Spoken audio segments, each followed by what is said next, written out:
Good evening and welcome to Just the News. I'm Faye D'Souza. Thank you for joining us. Let's take a look at tonight's headlines. According to PTI, India plans to release 5 million barrels of crude oil from its emergency stockpile. Now, this is important because it has never happened before. India has never released this much oil from its reserves before. This comes as major oil consumers across the world, including the US, Japan, and other major economies, are planning to release oil from their reserves in order to drive down the global prices. Now, India stocks about 38 million barrels of crude oil underground on the western and the eastern coast of the country, and will be releasing 5 million barrels out of that 38 million barrels in the next 7 to 10 days. Now, this crude oil will be sold to refineries in the country like the Mangalore refinery of Petrochem Hindustan Petro Corporation, HPCL, and others that are connected via the pipeline. Now, the release this is important because it shows basically oil consumers across the world banding together for the first time to take on OPEC. Now, OPEC is an organization of petroleum exporting countries, largely led by the Gulf. Now, these countries get together and decide how much they want to produce, and by reducing production, they have managed to keep the prices of global crude fairly high post the COVID pandemic, because they want to recover the costs, or they recover the loss of revenue that they suffered during the pandemic. What has happened now is that oil consuming countries have banded together, decided to release from their reserves and drive down those prices. Now, remember, I told you India is releasing 5 million barrels. The United States President Joe Biden has ordered the release of 50 million barrels from the American reserves. The US last week had made an unusual request to some of the world's largest oil-consuming nations, including China, India, and Japan, to consider releasing stockpiles in a coordinated effort to lower global energy prices. The south of India continues to be battered with heavy rain. After Tamil Nadu and Karnataka faced flooding, Andhra Pradesh's flooding remains severe. Heavy rains and floods in 4 districts of Andhra Pradesh have led to at least 34 people dying, has been confirmed by the government. 10 others are still missing. According to preliminary reports from affected districts, there's massive crop loss across the state, estimated to be worth about 3,000 crore rupees. Districts that are worst affected right now are Chittoor, Anantapuramu, Kadapa, and Nellore. 8 teams of the NDRF, which is the National Disaster Relief, and the State Disaster Relief are deployed for rescue and relief. 2 helicopters are being used as well in sorties in 19 different places.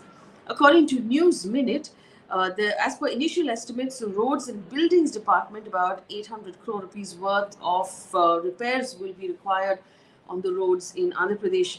Meanwhile, taking a look at Karnataka, there was some respite from the rains on Monday. Heavy rains on Sunday night, though, left an apartment complex, a tech park, and research center in Bengaluru's Yelahanka flooded. Several other parts of the city inundated. The roads in the city of Bengaluru apparently are in desperate shape. Karnataka Chief Minister tweeted that Prime Minister Modi has assured all help to the flood-hit state of Karnataka.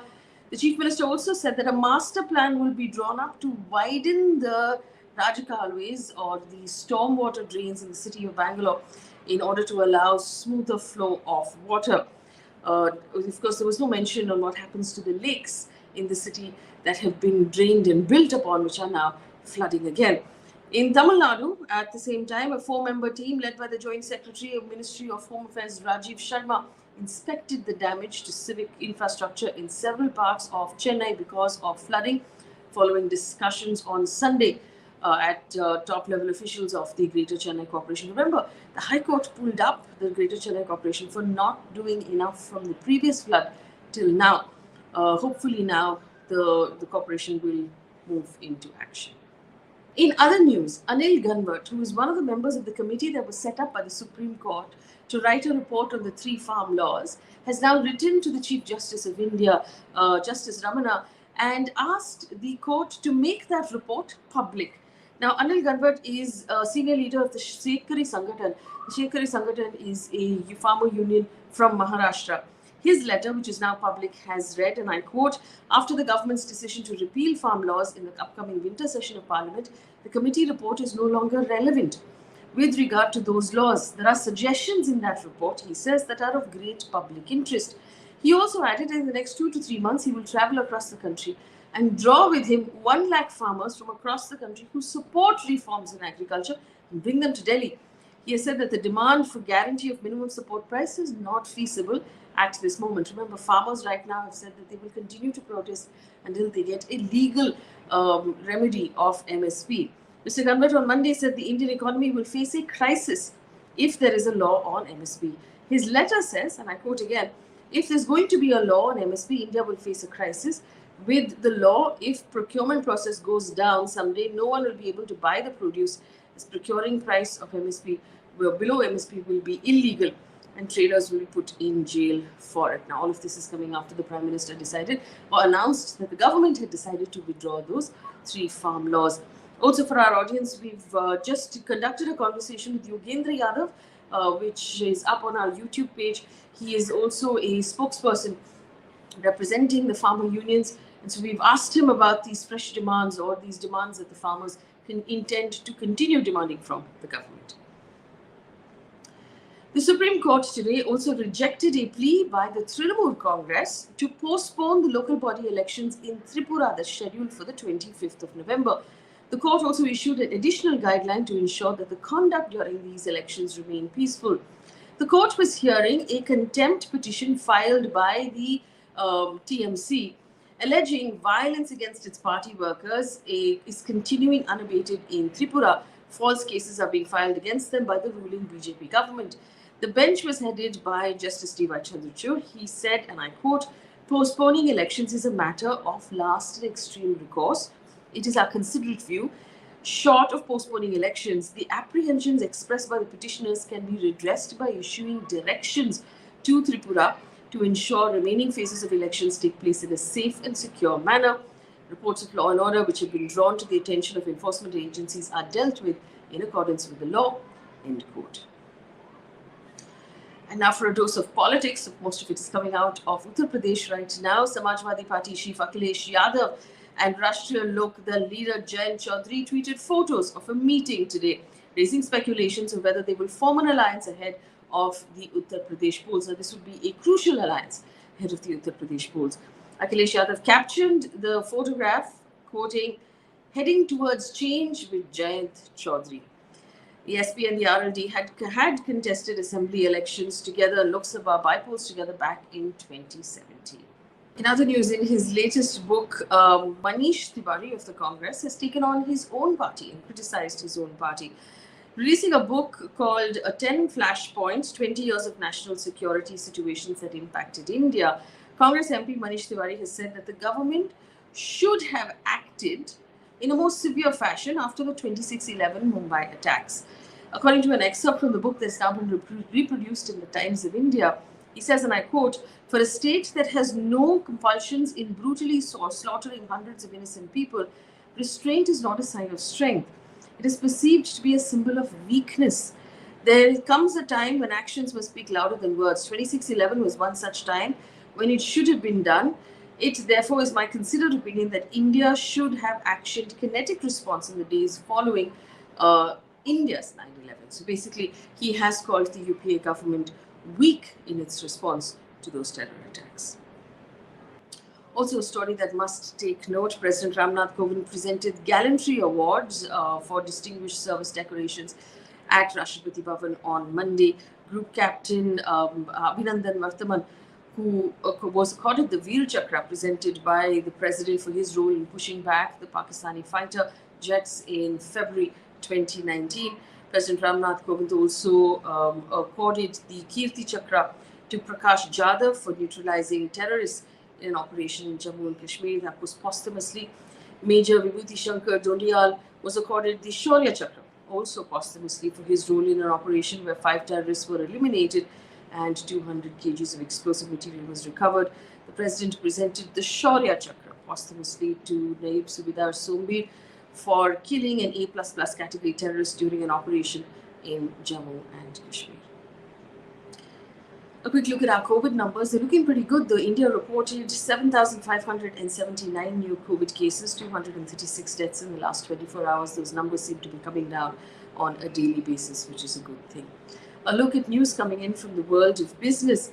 While addressing a gathering in Jammu, Union Finance Minister Nirmala Sitharaman said the government is actively pursuing cases of loan defaulters and will bring back all the money that has been taken away from banks. She said this irrespective of whether they're in India or outside the country. Nirmala Sitharaman said that while the government is generously putting all its resources to make J&K work well in a transparent way, I'm quoting here, any wrongdoing that has happened in the banks, any loans which have been taken away and not repaid until now, I'm sure our system will work in such a way that wrongdoers and the money will be brought back. End quote. Taking a look at news coming in right now from across the world. According to a report by the United Nations Development Programme, or the UNDP, Afghanistan's banking system is on verge of collapse. According to Reuters, the report said Afghanistan's financial and bank payment systems are in disarray. The bank run problem must be resolved quickly to improve Afghanistan's limited production capacity and prevent the banking system from collapsing altogether. It went on to say that the economic cost of a banking system collapse would be, and I quote, colossal. Afghanistan's banking system was already in disarray even before the Taliban took over. Germany's health minister has made a statement. Remember, Germany is now reporting more than 30,000 new COVID cases on Monday alone. The health minister said, and I quote, Germans will be either vaccinated, cured, or dead by the end of the winter. Germany is currently facing its fourth wave of COVID. Majority of the COVID patients are unvaccinated. Germany is reporting a surge of cases, mainly due to the Delta variant. Now, 30,000 cases on Monday alone, while the country is 68% fully vaccinated. An update from the world of sports very quickly for you. KL Rahul has been ruled out of the 2-test match series against New Zealand due to a muscle strain on his left thigh. All India's senior selection committee has named Suryakumar Yadav as Rahul's replacement. The first test between India and New Zealand will begin on the 25th of November in Kanpur. And a piece of positive news, in our opinion, before we let you go for the day. There is a lower primary school in Ernakulam in Kerala that has gone one step further in providing gender neutrality and equality to its students. They have the same uniform for girls and for boys. The school has a strength of 754 students who will wear 3/4 shorts, irrespective of their gender. And apparently, the length of the shorts and the nature of the uniform was a consensus with parents and teachers. The dress code was first planned in 2018 and introduced for the lower primary section of the school this academic year. After it was a great success and lauded by everyone, it's now been implemented for everyone in the school. That brings us to the end of this news bulletin. Thank you so much for tuning in and for watching. Like I do always, it's always curious and interesting for us to find out how many people lasted till the end of the bulletin. So leave us a green star if you manage to watch till the end of the bulletin in the comments section. And also leave us a word of encouragement. It always helps. Thank you so much. Good night.